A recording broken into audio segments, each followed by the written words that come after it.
This is CBS 12 News at 3. Well, next at 3:30, a local organization that helps the homeless is hitting the road. Next, we're going to hear about their Meal Mobile and how it's helping feed the homeless in our community. That is coming up next. Hello, everyone, and welcome back. The Lord's Place in West Palm Beach has been serving the people and families in our community for over 40 years, and now they are hitting the road. A 41-foot bus with a full kitchen service and named the Meal-Mobile. It is on the road right now to help combat homelessness in our area. This is something that we have been talking about for quite some time. Thank you so much for joining us. We have the CEO of the Lord's Place, Diana Stanley, and we also have the VP of Communications with GL Homes, Sarah also from joining us now. Diana, let's start with you. Talk to us about the creation of the Meal-Mobile, the purpose to serve. So we had this dream about being able to take food out into the streets and to not only use it as a tool to fight hunger, but as a tool for engagement, right? Are the folks that are living out on the streets, families and individuals, we can bring them food and we can begin that conversation. So it was a dream that we had for a long time, and then our friends at GL Homes said, you know what?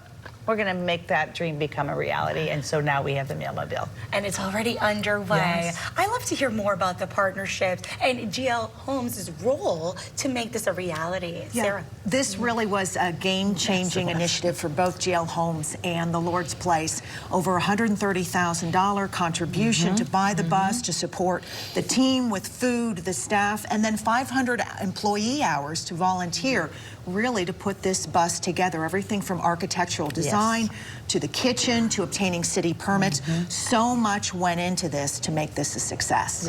Talk to us about just being out there and feeding the homeless. And you said in the beginning, it's about engagement too. But what is it like to serve those in need? Yeah, it's really remarkable. It's very poignant and it's very emotional. You know, you're out there, you pull up this huge truck, and all of a sudden you see people just coming out from everywhere. And they are two important things. They're hungry, but the Meal-Mobile is also now creating a community, right? People are coming together. They know that once a week they're going to be there. They know that it represents more than just a meal. It represents an opportunity to be valued and to be seen in our community. And we can see those videos of all the workers and volunteers just hurrying. You know, it's kind of a system you got going on there.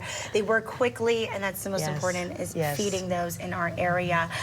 Just a little bit more about GL Homes and the partnership and everything. I know you talked about that, but just tell us about why this is so important for that organization to be involved. We take tremendous pride, Luli, in partnering with the Lord's Place in breaking the cycle of homelessness. That really is a key focus for GL Homes, and to be able to put those words into action. Again, it's such a great feeling to be able to do that and to see this impact so many lives. And just one last thing, when's the next time you could see it, the Meal-Mobile? So we're out at least once a week in Belle Glade and Riviera Beach, and our hope is that we're going to have more locations thanks to our friends at GL Homes and our community, so that we can drive that Meal-Mobile up and we can begin the process of ending homelessness. Well, we can't wait to see it more and more in our community. Thank you. Thank you so much for being here, for sharing the Meal-Mobile, its creation, it's on the road, and best of luck. Thank you for what you do for our community. Thank you. We'll be right back.